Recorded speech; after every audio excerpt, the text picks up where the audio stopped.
this is a miracle service, kapatid. Hallelujah. Sino po dito sa ating kalagitan na may pangangailangan?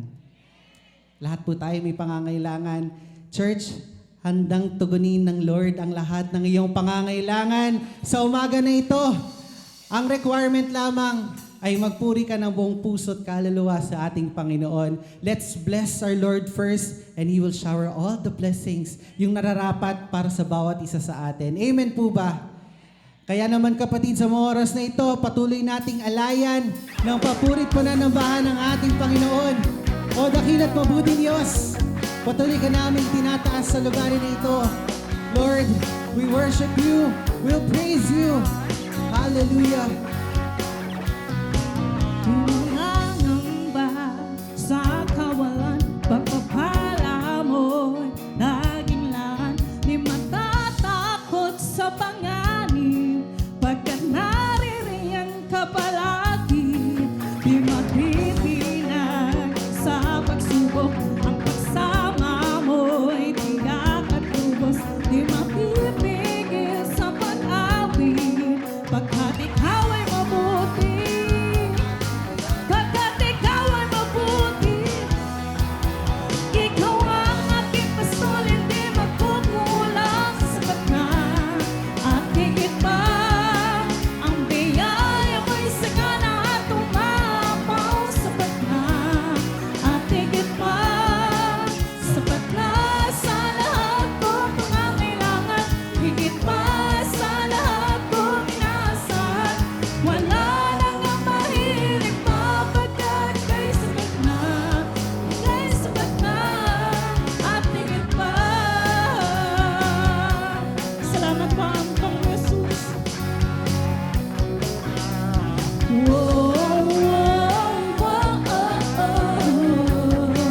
Di mangangamba aming dakilang Diyos. Hallelujah. Patuloy mga awitan ng ating Panginoon. Sa mga oras na ito, patuloy ang pagpapala ng ating dakilang Diyos at patuloy ang bumubuhos sa iyong pagpupuri sa kanyang pangalan. Hallelujah! Sama mo'y tiyak at lubos, di mapipigil sa pag-awit, pagkat ikaw ay mabuti.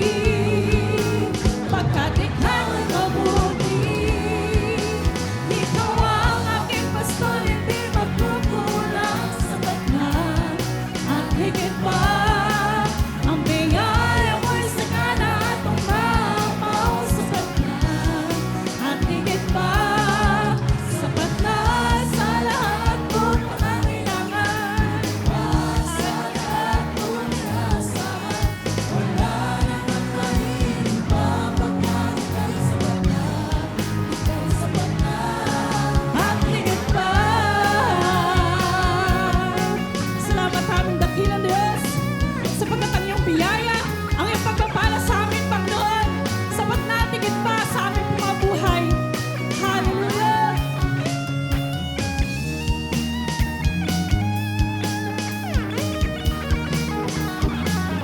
Come on, church! Patuloy mga awitan ng ating Panginoon Jesus. Hallelujah! Ikaw ang aking pastol, hindi magkukulang. Sapat na at higit pa, ang biyaya mo'y sagana at umaapaw. Sapat na at higit pa, sapat na sa lahat kong pangangailangan, higit pa sa lahat kong inaasahan. Wala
continue to bless your name in this place, O God.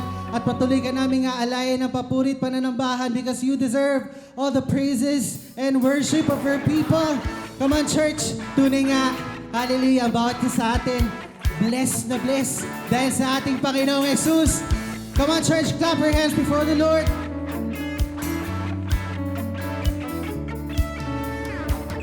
Ano pang nga ba ang hahanapin ko? Pagpapala'y bumubuhos sa piling mo. Hindi ka nagbabago kahit kailan pa man. Para sa iyo, O Diyos, ang kaluwalhatian. Come on! Kaya naman ako bless na bless dahil sa iyo. Tinubos sa kasalanan, utang ko'y binayaran. Amen!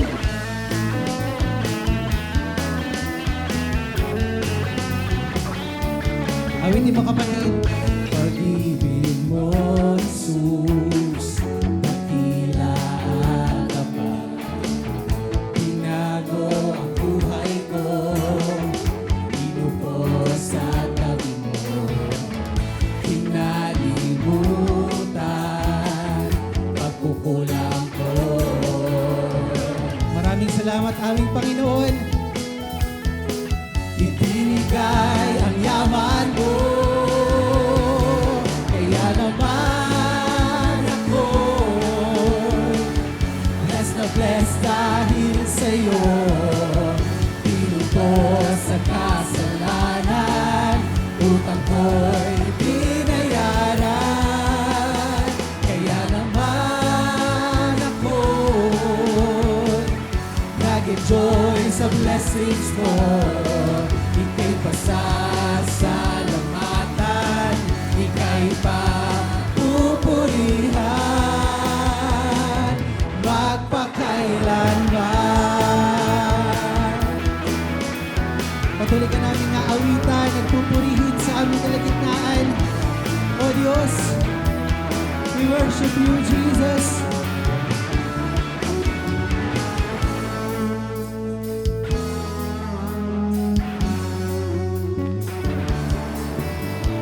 Bless na bless, bless na bless, bless na bless dahil sa'yo. Bless na bless, bless na bless, bless na bless dahil sa'yo. Bless na bless, bless na bless, bless na bless dahil sa'yo. Bless na bless, bless na bless, bless na bless dahil sa'yo. Kaya naman ako, come on church, bless na bless dahil sa'yo. Inubos sa kasalanan, utang ko'y binayaran. Hallelujah! Nag-enjoy sa blessings mo. Ika'y pasasalamatan, ika'y papupurihan,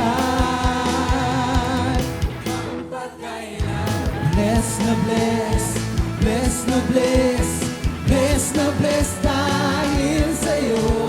Come on church, let's declare.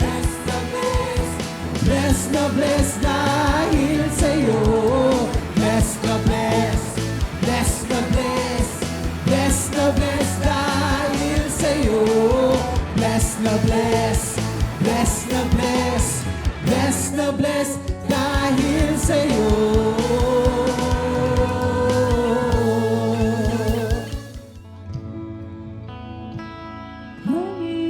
Panginoon, hawang kabutihan ang nais mo. Ibinigay mong buhay ay ganap at gusto. Sa landas na pag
sigaw ang papuri sa ating dakilang Diyos.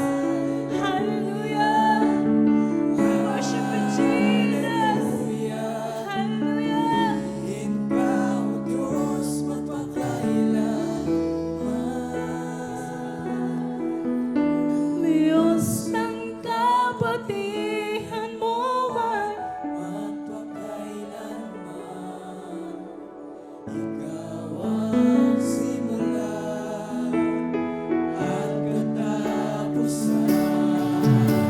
hindi ka na pamalit. Katapatan mo'y walang hanggan. Kabuti ako'y mapagkailanman.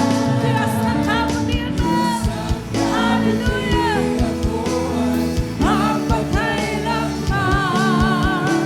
Ikaw ang simula at katapusan. Hindi ka na mamalit. Katapatan mo'y walang hanggan. Ang kabutihan mo'y mapagkailanman. Ang kabutihan mo'y mapagkailanman. Ang kabutihan mo'y mapagkailanman.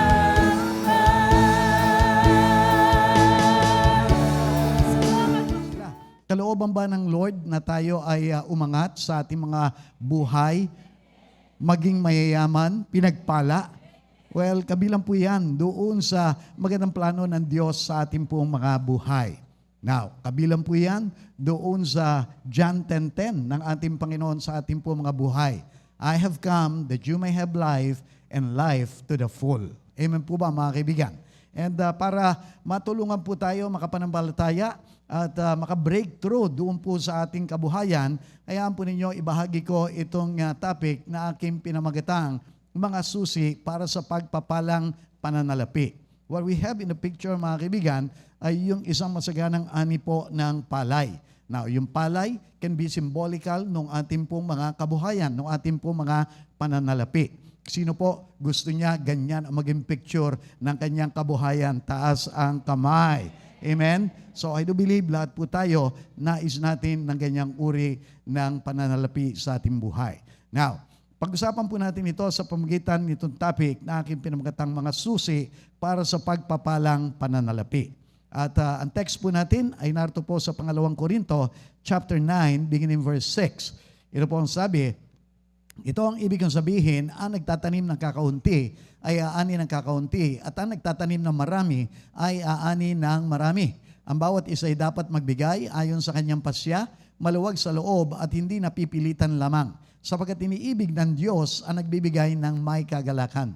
Magagawa ng Diyos na pasaganain kayo sa lahat ng bagay at higit pa sa inyong pangangailangan upang sumagana kayo para sa mabubuting gawa. Tulad ng nasusulat, siya'y masagana nagbibigay sa mga dukha. Ang kanyang kabutihan ay walang hanggan. Ang Diyos na nagbibigay ng binhing itatanim at tinapay na makakain, ang siya ring magbibigay sa inyo ng binhi at magpapalago nito upang magbunga ng sagana ang inyong kabutihang loob. Pasasaganahin niya kayo sa lahat ng bagay upang mas marami ang inyong matulungan. Sa gayon, lalong darami ang magpapasalamat sa Diyos dahil sa inyong tulong na dadalhin namin sa kanila. Sino po naniniwala sa katotohanan ng ating binasa?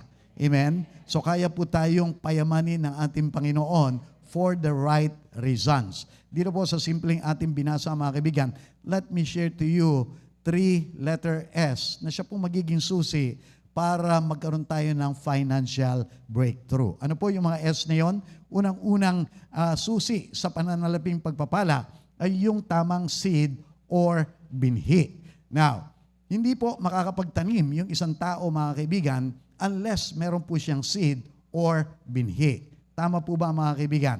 Now, ang pinag-uusapan po natin, hindi na yung literal na binhi na itinatanim po natin doon sa lupa. What we're talking about right now ay yung mga pananalapi na maaaring ibinibigay po natin sa iglesia o sa ating kapwa-tao. Now, paano po nagiging tama yung isang seed or binhi?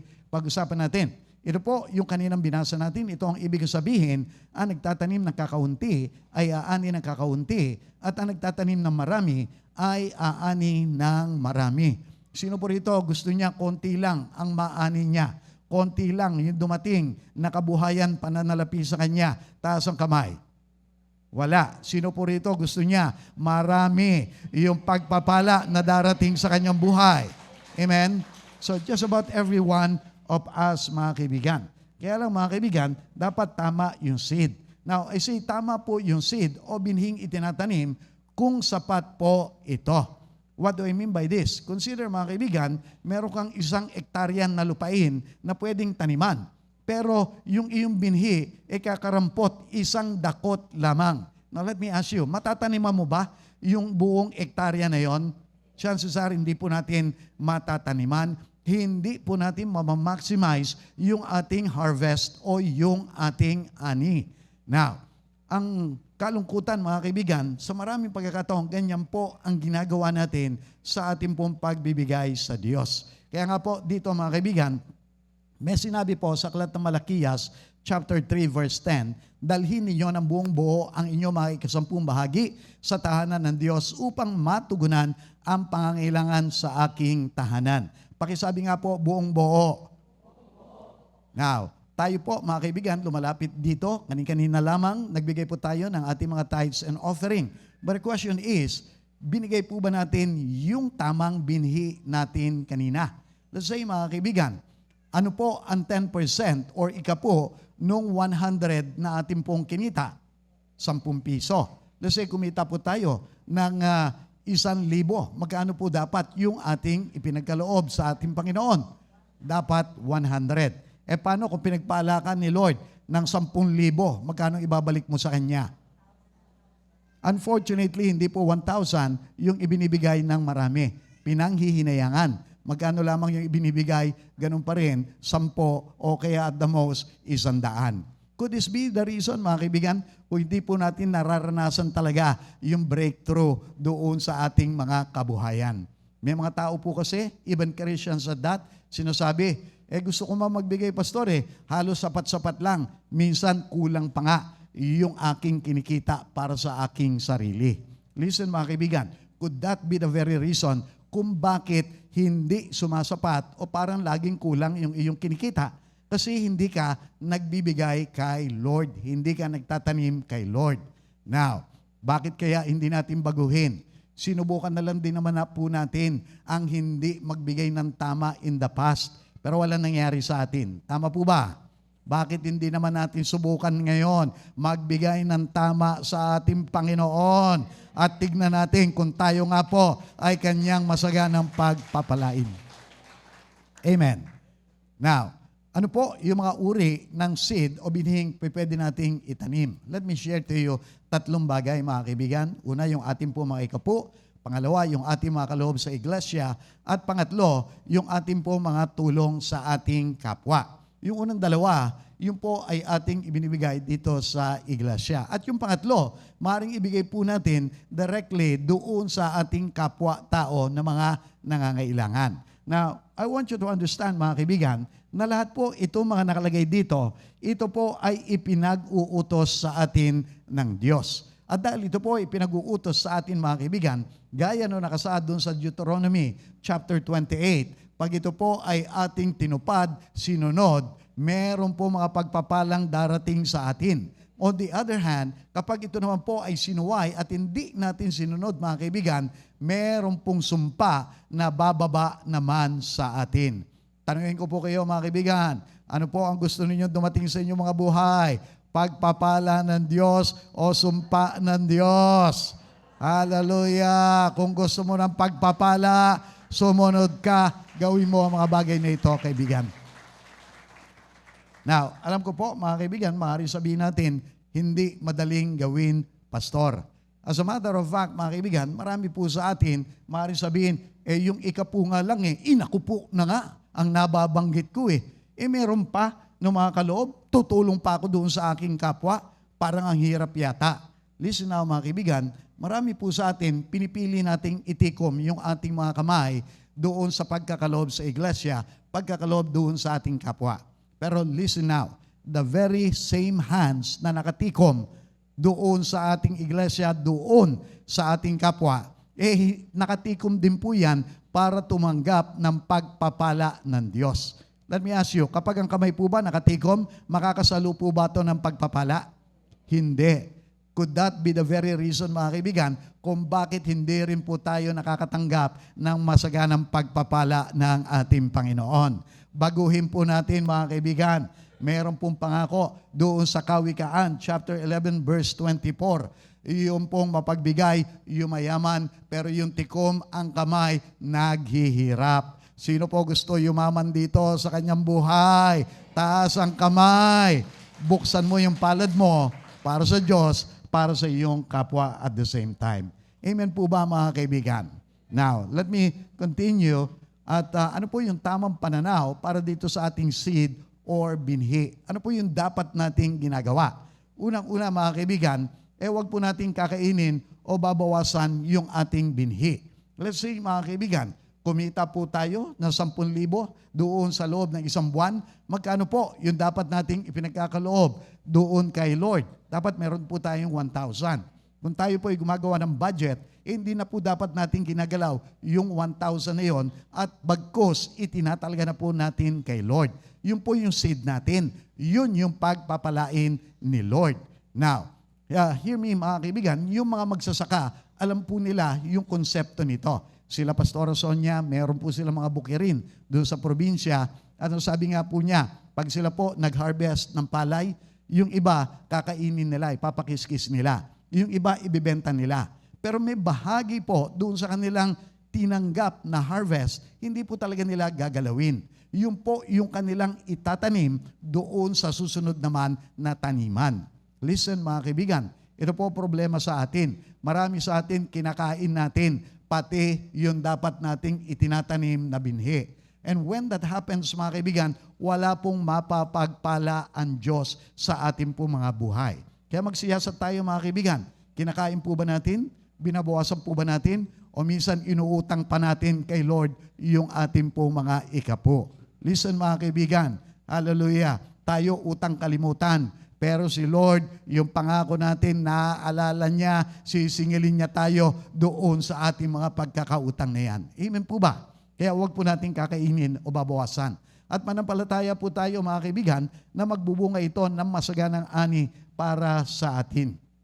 Listen, sino po yung mga nagkakalob dito at umaasa rin sila, iingatan sila ng Panginoon, pagpapalain sila ng Panginoon doon sa kanilang mga trabaho, doon sa kanilang mga negosyo. Amen? Listen, yun po yung isang malaking dahilan kung bakit din po tayo nagbibigay. Hindi po natin tinitignan ito bilang kalugian. But rather, mga kaibigan, tinitignan po natin bilang binhi na ating pong itinatanim. At pagdating ng panahon, magbubunga ito, magdadala ng napakaraming ani sa ating pong mga buhay. Amen po ba?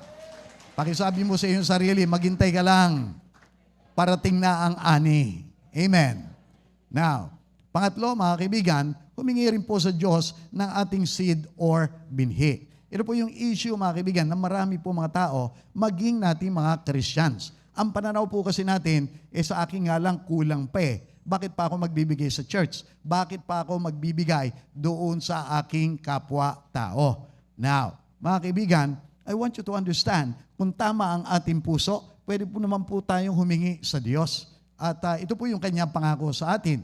Gaya nga po na nakasulat dito, ang Diyos na nagbibigay ng binhing itatanim at tinapay na makakain, ang siya rin magbibigay sa inyo ng binhi at magpapalago nito upang magbunga ng sagana ang inyong kabutihang loob. Sino po ang nagbibigay ng binhi, mga kaibigan? Walang iba kundi ang ating Panginoon Diyos. Paano po niya tayo bibigyan ng binhi? Maaaring sa pamagitan po ng mga trabaho natin, maaaring wala tayong trabaho, bigyan niya tayong trabaho. Maaaring wala tayong negosyo, magkakaroon tayo ng negosyo. Maaaring maya-maya lang, may mga dumarating na mga tao sa buhay natin, kumakamay lang. Aba, pagtingin mo, yung kamay nila, may paipit na pala na pananalapi. Pwede pong mangyari yung mga bagay na iyan. Amen po ba, mga kaibigan? Now, pwede po nating hingin. And then, mga kaibigan, as we pray, Lord, pagpalain mo ko. As you bless me, I will bless you as well. Meron pong pagkakataon sa buhay ni Jacob, mga kaibigan, hallelujah, siya po ay pinagpala ng ating Panginoon when He made a covenant. Naroon po sa aklat ng Genesis chapter 28, verse 21. Siya po ay nanaginip, nung nagising siya, sabi niya, ang ganda nitong lugaring ito doon sa Bethel. At sabi niya, Panginoong Diyos, kung ako ay sasamahan mo doon sa lupa na pinagdadala mo sa akin, at kung ako ay iyong pagpapalain, ipinapangako ko sa iyo, lahat ng mga pagpapalang aking tatanggapin, ibabalik ko sa iyo ang 10 bahagi. Nangyari po ba yung kanyang kasunduan sa Diyos? Opo, mga kaibigan. Bagamat dinadaya siya ng kanyang amain, pinagpala po siya sobra-sobra ng ating Panginoon. Dahil meron po siyang kasunduan sa Diyos. Sino po rito mga nangangailangan ng trabaho? Nowadays, taas ang kamay. Sino po rito nag-iisip magtayo ng negosyo? Taas ang kamay. Makipagkasundoan ka sa Diyos, mangako ka sa Diyos, tuparin mo ang pangakong iyan, pagpapalain ka rin ng ating Panginoon, kaibigan. Amen po ba? Now, let me continue mga kaibigan. Yung pangalawang S na susi sa pananalaping pagpapala, yung tinatawag po na sower. So, dapat meron din pong tamang sower o nagtatanim. Understand mga kaibigan, na yung seed in itself, hindi po nito itatanim yung kanyang sarili doon sa lupa. Kinakailangan meron pong magtatanim, yung sower. Pero kinakailangan tama mga kaibigan, yung nagtatanim. Now, pag-usapan po natin, hallelujah, doon din po sa ating binasa kanina, ang sabi po ron, ang bawat isa ay dapat magbigay ayon sa kanyang pasya, maluwag sa loob at hindi napipilitan lamang, sapagkat iniibig ng Diyos ang nagbibigay ng may kagalakan. Now, anong uri po ng nagbibigay, yung kinalulugdan ng ating Panginoon? Sabi po riyan, yung hindi napipilitan lamang, yung may kagalakan doon sa kanyang pagbibigay. Let me ask you, kanina po, nung tumayo kayo, naglaglag doon sa offering box, mga kaibigan. Nakangiti po ba kayo o nakangiwi kayo? Nanghihinayang po ba kayo o nagpapasalamat kayo doon sa pribilehiyo na ibinigay ng Diyos sa inyo na mapagpala ninyo siya, mga kaibigan? Amen. Dapat yun po yung ating attitude. Kaya nga po, let me say dito, tama po ang sower kung tama ang kanyang attitude, kung tama yung kanyang motivation, at tama po yung kanyang work ethics doon sa kanyang ginawang pagkakaloob. Now, hayaan nyo pong i-discuss ko ito. Meron pong characteristics of a right sower. Meron pong nakikita doon sa tama na nagtatanim. Gaya nga po, no, ating sinabi kanina, dapat yung kanyang attitude in giving, dapat cheerful. Dapat masaya siya, dapat nagagalak siya, dapat hindi po siya napipilitan lamang. Now, paano po magagawa ito ng isang tao na hindi siya napipilitan lamang? Now, kung unawa po niya na yung kanyang binibigyan ay Diyos na nagpala sa kanya, Diyos na magpapala pa rin sa kanya, Diyos na nag-iingat sa kanya, I'm telling you, magkakaroon po siya ng kasiyahan ng kagalakan sa pagkakaloob sa kanya. Ang sabi po ng Deuteronomy chapter 8 verse 18, mga kaibigan, alalahanin ninyo na ang inyong Panginoong Diyos ang siyang nagbigay sa inyo ng kakayahan upang yumaman. Sino raw po ang nagbigay ng kakayahan sa atin para yumaman? Walang iba kundi ang ating Panginoong Diyos. Listen mga kaibigan, kaya po meron tayo mga open doors of opportunities, may nagbigay, merong nagbukas, walang iba kundi si Lord.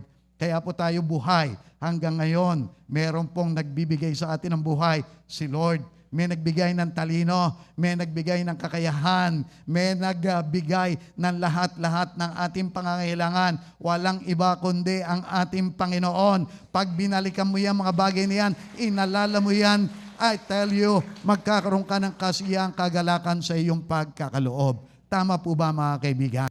So balikan mo yung kabutihan ng Lord sa buhay mo. On the other hand, mga kaibigan, isa pa pong karakteristik ng right sower, meron siyang right motive in giving. Ano po yung tamang motivation niya? Gusto niya kasi mag-expand yung kingdom ni God.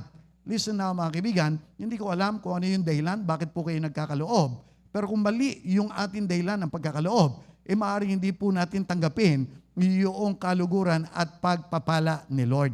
Meron po siyang sinabi dyan sa Santiago or James chapter 4 verse 3. You ask and you do not receive because you ask with the wrong motive. Maging sa ating pong pagbibigay na ating mga ikapo, kaloob, maaring mamali yung ating pong mga motibo. I remember mga kaibigan, nung ako po ay bagong Christian pa lang at napapakinggan ko yung mga preaching about tithes and offering, ang pumasok po sa aking kaisipan, para palang negosyo, yung pagkakaloob kay Lord, parang investment. Say, nagbigay ako ng 1,000 kay Lord, ibabalik niya ito Kasi kung yung 1,000 represents 10%, yung whole nito is actually 10,000. Kaya magbibigay ako, pagpapalain ako ng ating Panginoon. Listen now mga kaibigan, I'm telling you, that should not be our attitude. Kinorek na po ako ng Lord doon, itinama na ako. Bagamat talaga naman po susuklian ni Lord na masaganang pagpapala, yung iyong ibinigay, hindi po dapat yun yung ating motivation. You know why? Kasi kung ang motivation po natin para lamang tayo mapagpala ni Lord, paano kung natagalan yung balik ng blessings ni Lord sa buhay mo? Di titigil ka. Pero kung ang iyong purpose ng pagbibigay, Lord, nagbibigay ako dahil iniutos mo, dahil gusto kong makatulong dito sa iglesia, maraming pangangailangan ng iglesia. Lord, may mga tao na nangangailangan, gusto kong makatulong. I'm telling you mga kaibigan, nakita ng Lord, tama yung puso mo, tama yung motibo mo, kapapakinggan ka niya, tutugunin niya yung iyong pangangailangan, kaibigan. Amen. Now, at the same time, mga kaibigan, may pangatlo po na karakteristik ng isang tamang nagbibigay. Dapat po meron siyang right work ethics while giving. Ano po yung right work ethics? Industrious, masipag. Now, ito po ang problema, mga kaibigan, maaaring nagbibigay tayo, kaya lang, maaaring nasasabi natin, bakit hindi bumabalik? Baka naman po kasi hindi tayo nagsisipag. Now, ang sabi po ng Deuteronomy 28 verse 12, ang pinagpapala ng Diyos ay yung gawa ng ating mga kamay, yung ating pong mga ginagawa. Kaya kung wala po tayong ginagawa, mga kaibigan, kahit po may mga pagkakataon, nag-aabot-abot tayo dito, I'm telling you, wala pong maibibless ang Lord sa ating mga buhay. Kaya ano po dapat natin gawin? Lakaran po natin yung pagsisipag din natin. Kasi doon po niya tayo pagpapalain, mga kaibigan. Po-promote ka niya, bibigyan ka niya ng salary increases, and who can say, bibigyan ka pa niya ng magandang negosyo as you step in faith, habang nilalakaran mo, pinaniniwalaan mo yung mga pangako ng Diyos sa buhay mo. Now, Proverbs 10:4, mga kaibigan, sabi po, yung mga tamad, maghihirap, pero yung mga masisipag, yayaman. Now, I ask you, mga kaibigan, ano po ang gusto ninyo? Maghikahos kayo o yumaman kayo? Now, samahan po natin ng pagkilos ng kasipagan yung atin din po mga pananampalataya. Amen po ba? Pakisabi mo sa iyong katabi mo, kilos na, labas na, hakbangan mo na yung mga pangako ng Diyos sa buhay mo, kaibigan. Amen. Now, let's move on, mga kaibigan. Unawain po na yung pagiging tamang sower, produkto po ng presensya ng Diyos sa buhay ng isang tao, lakaran na. Now, bakit ko po ito binibigyan ng diin? Kung kayo po nai-struggle doon sa inyong pagkakaloob, meron pong dahilan yan. Baka hindi po sumasa atin ang presensya pa ng Diyos. As I have said, mga kaibigan, utos po ng Diyos yung pong pagkakaloob sa Kanya, pagtulong sa ating kapwa. Now, kung hindi po natin nasusunod yung mga kautusan ng Diyos, it's an issue po of the presence of the Holy Spirit sa ating po mga buhay. Let me share this. As sabi po na Ezekiel, chapter 36, beginning verse 26, bibigyan ko kayo ng bagong puso at bagong espiritu. Ang masuwayin ninyong puso ay gagawin kong pusong masunurin. Bibigyan ko kayo ng aking espiritu upang malakad kayo ayon sa aking mga tuntunin. Masunod ninyong mabuti ang aking mga utos. Now, hindi ko po alam kung kayo po ay nakakasunod, lalo na po doon sa issue ng pagbibigay. Pero nung ako po hindi pa nabo-born again doon sa lumang pananampalataya bilang Katoliko, hindi ko alam kung ganito rin po yung inyong experience. Pagdating po nung offering box o kung ano man po yung kanilang pangkolekta, ano po ang ginagawa natin, mga kaibigan? Naghahanap tayo nung barya, hinahanap natin kung buo man yan, yung pinakamaliit na buo, yun yung ating ilalaglag. Tama po ba, mga kaibigan? Pakatotoo lang. Now, ang katanungan ko mga kaibigan, ganyan pa rin po ang ginagawa ninyo ngayon? Hindi na. Hindi na rin po ganyan ang aking ginagawa. Nakalaya na ako riyan. Ano ang ipinagkaiba? Na born again kasi tayo, na bago yung ating kaisipan, na bago yung pag-uugali natin, dumating ang presensya ng Espiritu Santo sa ating pong mga buhay.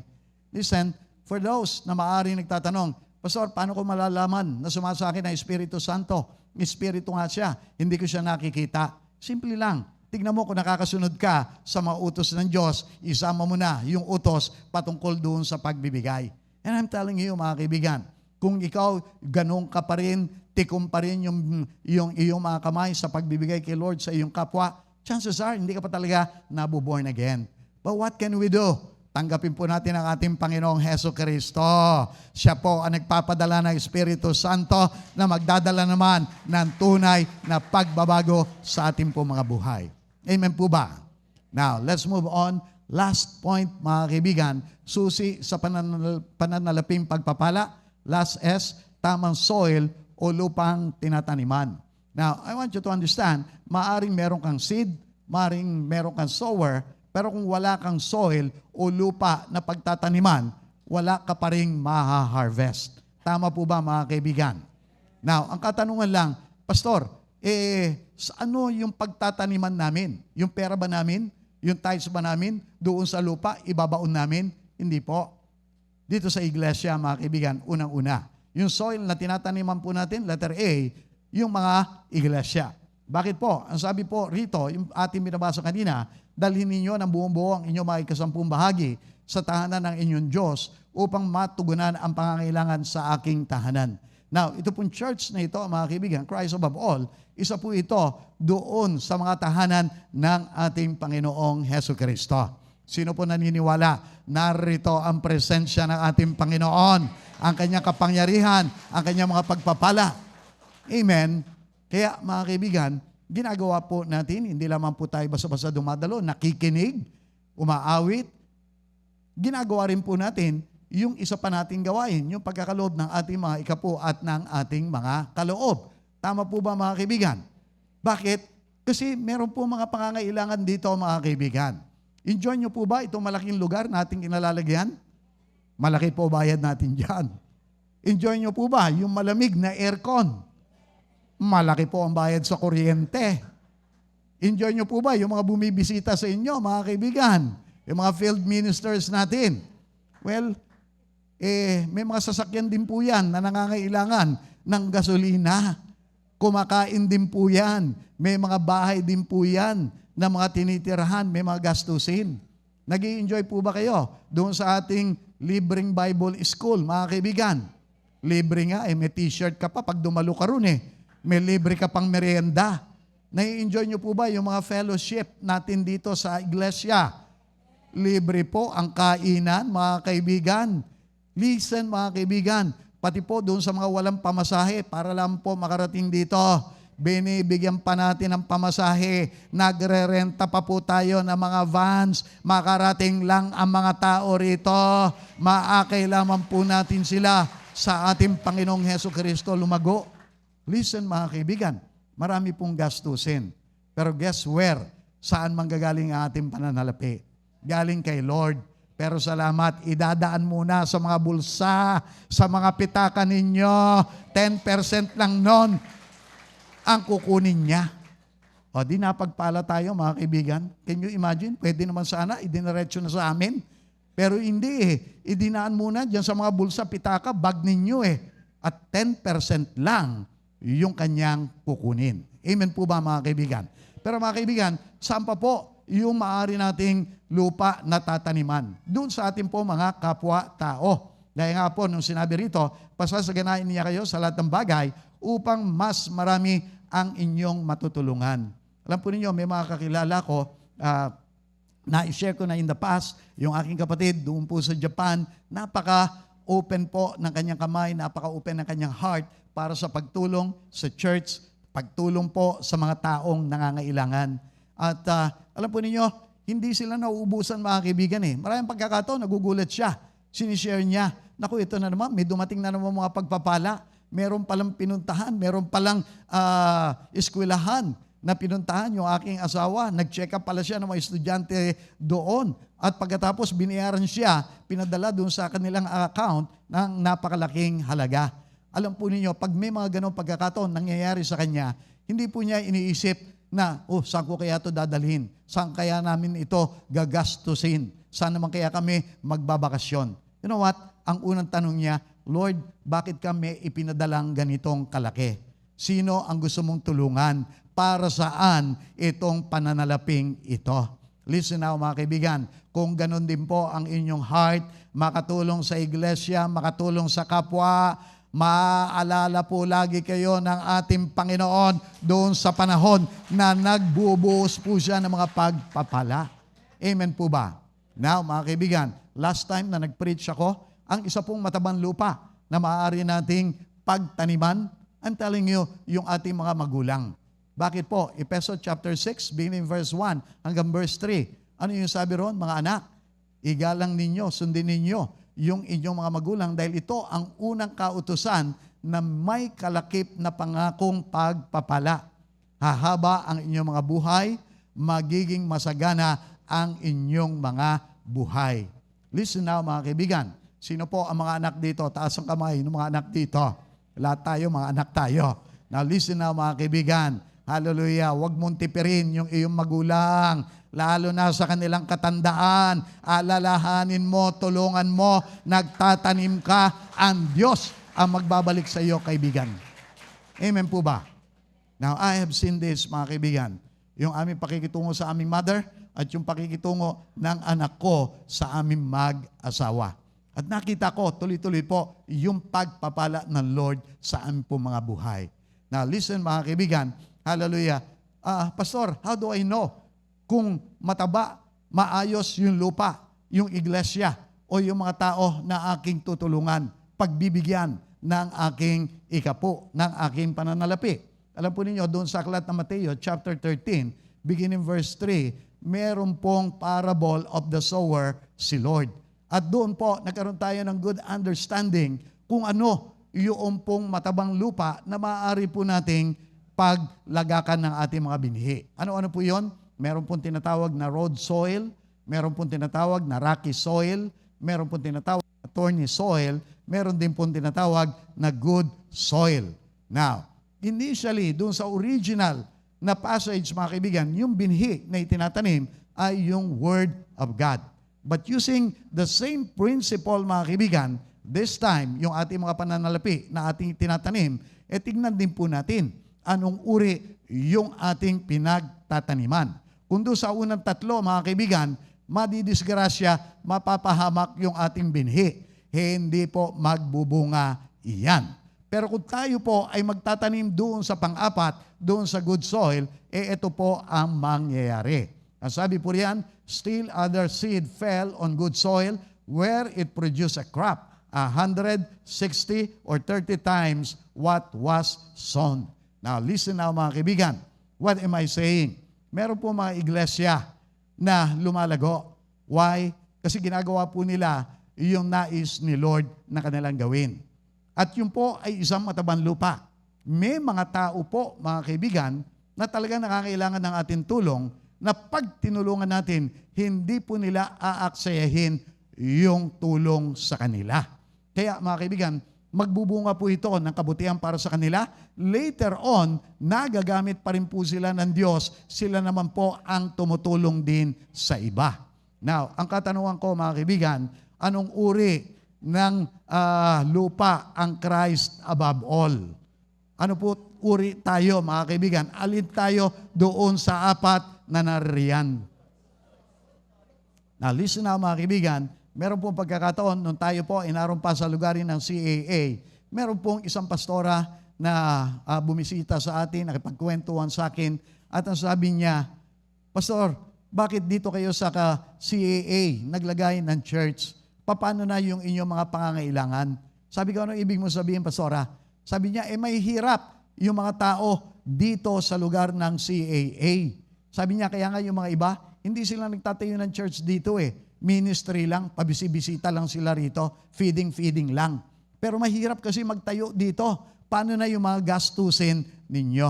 Alam po ninyo, sabi ko doon kay Pastora, sabi ko, Pastora, tinawag po kasi kami rito ng Lord para abutin yung mga tao, para dalhin sa Kanya yung mga tao, para i-disciple yung mga tao. Yun lamang po ang concern ko. Pagdating sa pananalapi, bahala na ang Panginoon magpadala sa amin. Kung kami ay tapat sa amin pong pagkakatawag, padadala niya kami ng sapat-sapat na pananalapi. And for the glory of the Lord, for the glory of God, mga kaibigan, look where we are right now. Look what we have right now. Look what God has done sa Christ above all. Now listen na mga kaibigan. Kaya nga po, para po doon sa mga ang merong pagkakatawag, maaari tawagin po kayo, maging mga outreach pastors, maging mga missionaries, maaari nag-iisip tayo, paano na yung ating mga kabuhayan. Dahil may pagkakataon po, naisip din namin ni Pastor yan. Paano na yung aming mga kabuhayan? Bibitawan namin yung aming mga pagnenegosyo. Paano kami mabubuhay? You know what, mga kaibigan? Huwag po natin tatawaran yung kakayahan ng Diyos na tayo po ay Kanyang pagpalain. What we need to be focused on, mga kaibigan, ay yung pagiging good soil. Yung pagiging tapat doon sa ating po mga pagkakatawag. Because I'm telling you, if we become good soil, the Lord is going to send us good sowers, good seeds sa ating po mga buhay. Hindi tayo magkukulang. Tayo po ay magiging masasagana. Amen po ba, mga kaibigan? Now, I'm almost done, mga kaibigan. Let me just say this. Ano po yung tamang kilos doon sa ating soil? Doon sa mga iglesia o mga taong ating pong sinusuportahan. Una-una, siya sa atin po natin kung sila ay tamang lupa. Now, kung kayo po ay naroon sa tamang lupa, manatili po kayo. Pero kung kayo po ay parang wala doon sa tamang lupa, pwede po tayong umalis, mga kaibigan. Pero hindi po yun yung ating nakikita. Imbis na nag-aalisan yung mga tao, parami ng parami yung mga tao, kulang na nga yung ating espasyo. I'd like to believe we're a good soil, mga kaibigan. Meron po kayong mga natututunan, meron pong pag-angat yung inyong mga buhay Kristiyano. Tama po ba, mga kaibigan? Now listen now, mga kaibigan, hindi lamang po, I believe, mga kaibigan, kung tayo po ay good soil, hindi lamang po yung kalaman ninyo ang aangat, maging yung inyo po mga kabuhayan, aangat din, mga kaibigan, pagpapalain din po kayo ng ating Panginoon. Just to encourage you, mga kaibigan, alam po ninyo, meron tayong kapatiran na nagtatrabaho doon sa abroad. Nakita ko Kasi during the pandemic, sa akin po siya kumontak. Hindi ko pa nga po siya kilala during the time. She was watching yung ating po mga videos at nagtanong, Pastor, magpapadala ako, paano makakapagpadala? During that time, mga kaibigan, konti pa lamang po yung kanyang naipapadala. Pero mga kaibigan, in the course of years, mga kaibigan, alam po ninyo, I tell you, nag-times 10 na po yung tithes and offering na ipinadadala nitong kapatiran na ito. Bakit ko po ito binibigyan ng diin, mga kaibigan? I believe nag-multiply yung kanyang tithes simply because minultiply din ng Lord yung kanyang tinatanggap, mga kaibigan. Pinagpala din po sila mag-asawa, siksik, liglig, umaapaw ng ating Panginoon. Would you like to have that, mga kaibigan? Amen? So, wag po natin titipirin si Lord. Now, maging bahagi nawa tayo doon sa pananatili nito ng pagiging tama at matabang lupa. Kaya kung sinasabi po natin, this is a good soil, mga kaibigan, manatili po tayo. Let's do our part. Ibigay din po natin. Listen, mga kaibigan, it's not about the amount. It's about the faithfulness ng ating pong ginagawang pagbibigay. As long as it's 10%, maaring 20 lang yung iyong pera, maaring yun lang yung iyong kinita. Di magbigay ka ng 2 piso. Maaring 200 yung iyong kinita, di magbigay ka ng 20. Maaring kumita ka ng 2,000, di magbigay ka ng 200. Kung kumita ka ng 20,000, di magbigay ka ng 2,000, kaibigan. I'm telling you, maaari magkakaiba yung value, pero sa paningin ng ating Panginoon, dahil naging tapat ka, tama, yung seed na itinanim mo is going to bless you. Amen po ba, mga kaibigan? Now, I'm almost done. Kaya lang, mga kaibigan, konting katanungan lang para mag-isip tayo. Hallelujah. Saan ka magtatanim? Doon sa iglesia, 20 years na, 20 lang din yung members? o doon sa isang iglesia, 2,000 na yung miyembro.